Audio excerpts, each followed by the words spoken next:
Bueno, pues nosotras somos el equipo número 11 y les vamos a presentar lo que viene siendo el trastorno facticio.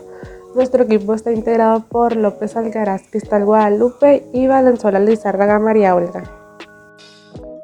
El trastorno facticio, o también llamado síndrome de Munchausen, se caracteriza por la simulación de signos o síntomas médicos o psicológicos en uno mismo o en los demás, llegando incluso a buscar tratamiento luego de provocar lesiones o exponerse al contagio de alguna enfermedad.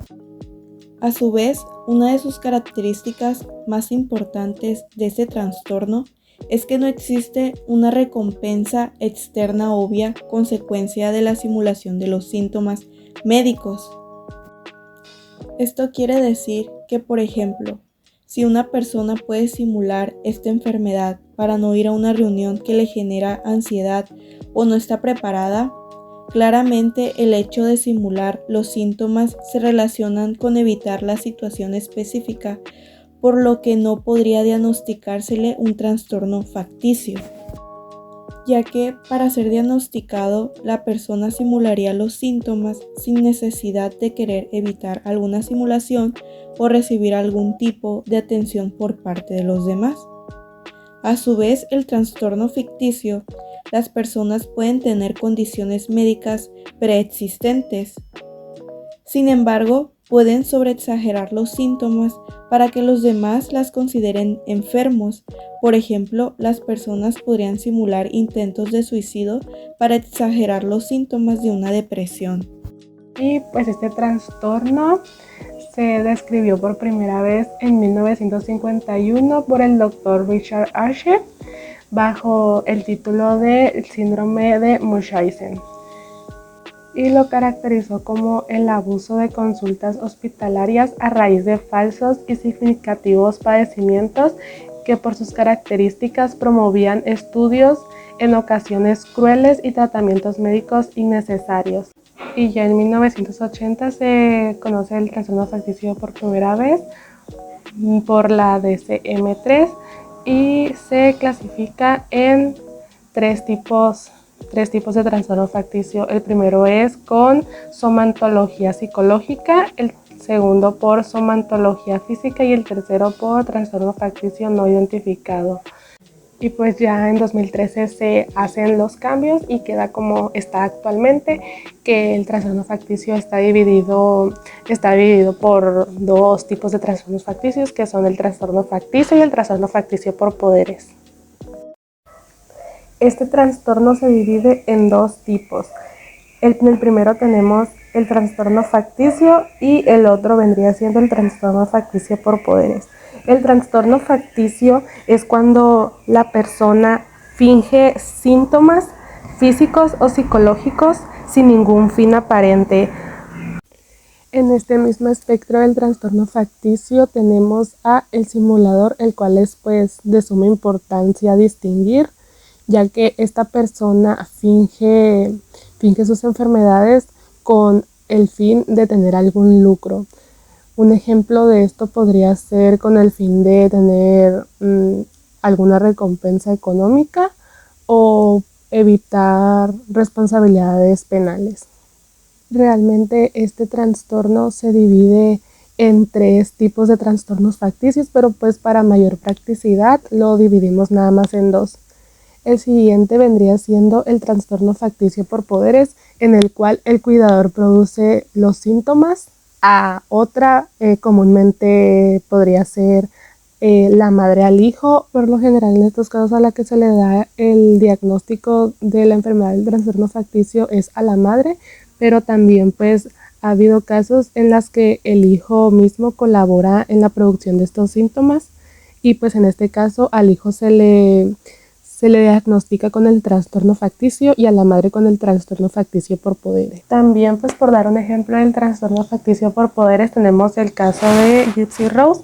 En este caso, la madre era la que provocaba los síntomas en Gypsy y pues en este caso a la que se le diagnostica con el trastorno de facticio por poderes sería la mamá de Gypsy. Y entre las causas del trastorno facticio están los factores biológicos Uno de estos son el desequilibrio en los neurotransmisores. Los neurotransmisores son las sustancias químicas en el cerebro que nos facilitan la comunicación entre las células nerviosas. Esas alteraciones en ciertos niveles en los neurotransmisores pueden influir en el desarrollo de comportamientos asociados al trastorno facticio, como uno de estos puede ser la búsqueda compulsiva de atención en las personas que padecen de este trastorno o el comportamiento autodestructivo. Entre los neurotransmisores que se ven afectados por este trastorno están la dopamina, la serotonina y la norepinefrina. Y pues esos son algunos de los neurotransmisores que se ven alterados por el trastorno facticio. Por otra parte tenemos las alteraciones en el cerebro. Investigadores sobre la función cerebral sugieren que ciertos cambios en las estructuras y funcionalidades pueden estar involucrados en el trastorno facticio, y las siguientes áreas del cerebro que podrían estar implicadas en el trastorno facticio son el lóbulo frontal, el sistema límbico y la conectividad cerebral. Y pues claro que también la genética está vinculada a este trastorno, ya sea que algún familiar haya padecido de este trastorno. Cómo las personas con trastorno facticio se vuelven expertas en fingir síntomas y enfermedades o en producirse lesiones reales a sí mismas. Puede ser difícil para los profesionales de salud y sus seres queridos saber si las enfermedades son reales o no. Los métodos que utilizan para fingir enfermedades varían entre ellas. Una de ellas sería la alteración de instrumentos médicos. Algunas personas manipulan equipos médicos como calentar termómetros para fingir fiebre o contaminan muestras de laboratorio con sangre u otras sustancias para obtener resultados anormales.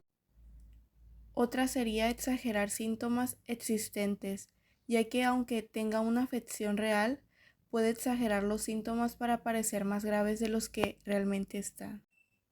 Al inventarse historias clínicas, esto pueden crear historias médicas falsas, afirmar que padecen enfermedades graves como cáncer o incluso falsificar documentos médicos.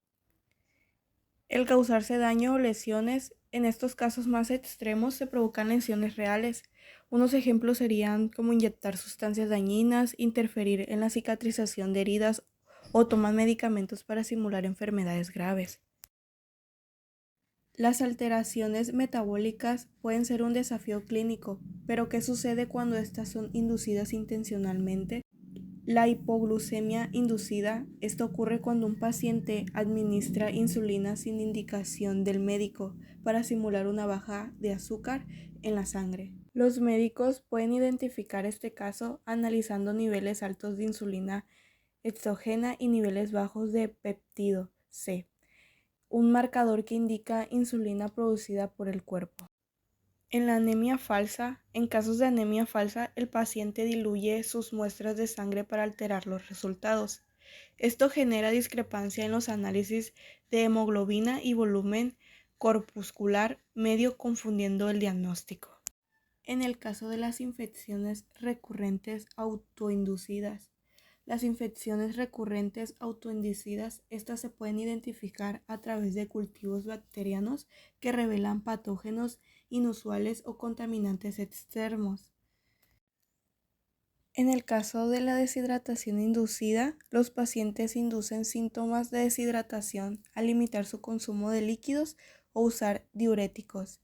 Esto puede llevar a cabo a desequilibrios electrolíticos como niveles bajos de potasio o sodio, simulando problemas metabólicos o renales graves. Todas estas alteraciones no solo complican el diagnóstico, sino que también ponen en riesgo la salud del paciente. Ahora veremos los síntomas del trastorno facticio. Entre las implicaciones podrían estar la simulación o producción de enfermedades, lesiones o la exageración de síntomas o discapacidades para engañar a las demás personas.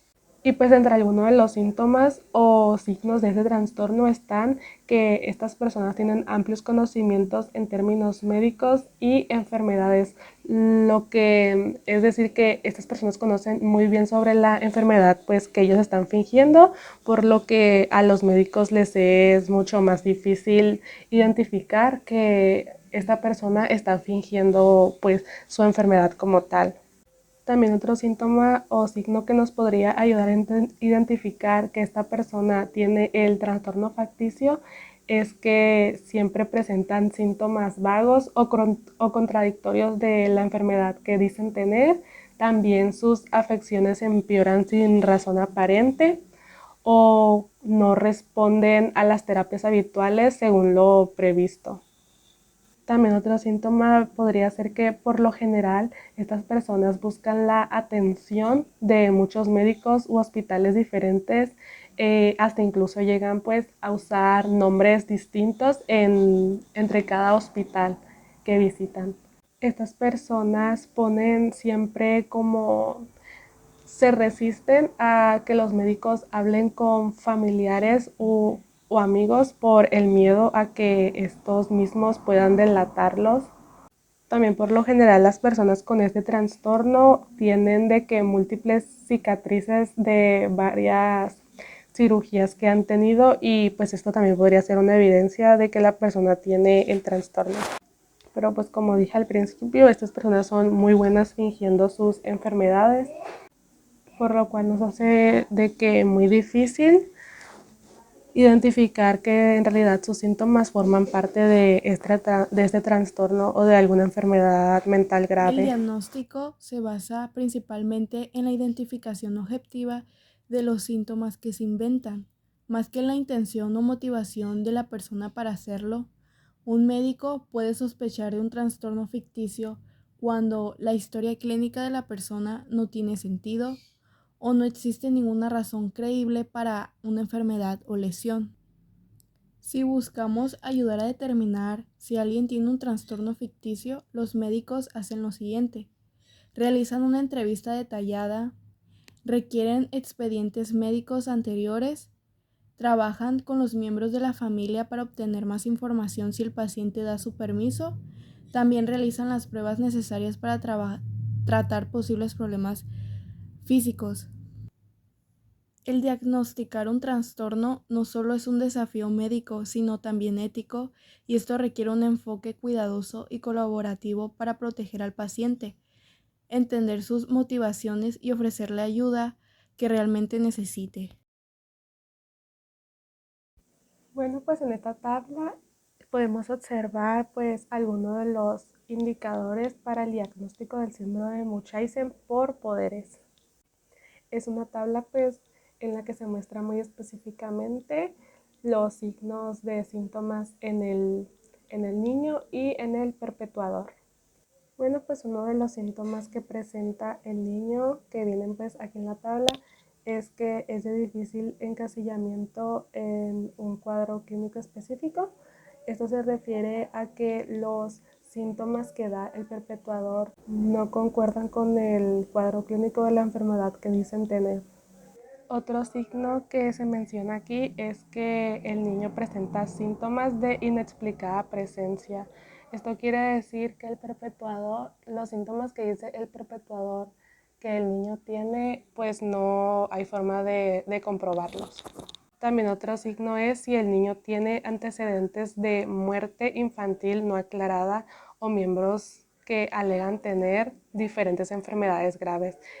Al igual que un signo también podría ser que el niño tuviera ausencia pues, de casos similares, o sea que en su familia haya alguien con la misma enfermedad que dice el perpetuador que el niño tiene. Y ya por último, tratamientos ineficaces o mal tolerados, que por más medicamento que se le dé, el niño no se alivie. Algunos de los signos que se muestran aquí en la tabla que podría presentar el perpetuador del niño es que es habitualmente pues la madre o algún cuidador. Otro punto también es que los signos y síntomas no ocurren en ausencia del perpetuador, o sea que en las historias que el perpetuador siempre cuenta, él siempre está presente.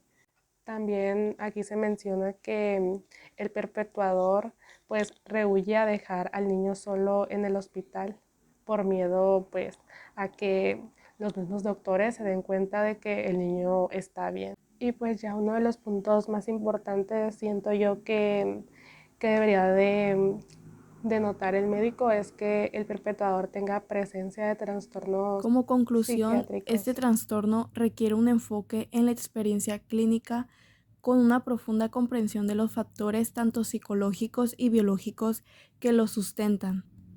Desde una perspectiva biológica, abre nuevas posibilidades para su comprensión y manejo. Este trastorno, aunque esencialmente psicológico, se relaciona con alteraciones en neurotransmisores, hormonas y sistemas metabólicos que reflejan el impacto del estrés y la conducta en la fisiología humana. La identificación de marcadores como niveles anormales de dopamina, cortisol y serotonina, así como las alteraciones metabólicas inducidas deliberadamente por los pacientes, demuestra la importancia de integrar la bioquímica en el diagnóstico diferencial. Por lo que en nuestra carrera es importante identificar estos trastornos y de esta forma prevenir daños identificados, el uso debido de medicamentos y prevenir complicaciones graves en pacientes y en la identificación de nuestras adulteradas. Bueno, y pues por nuestra parte esto sería todo. Esperemos que haya quedado claro lo que es este trastorno y pues muchas gracias.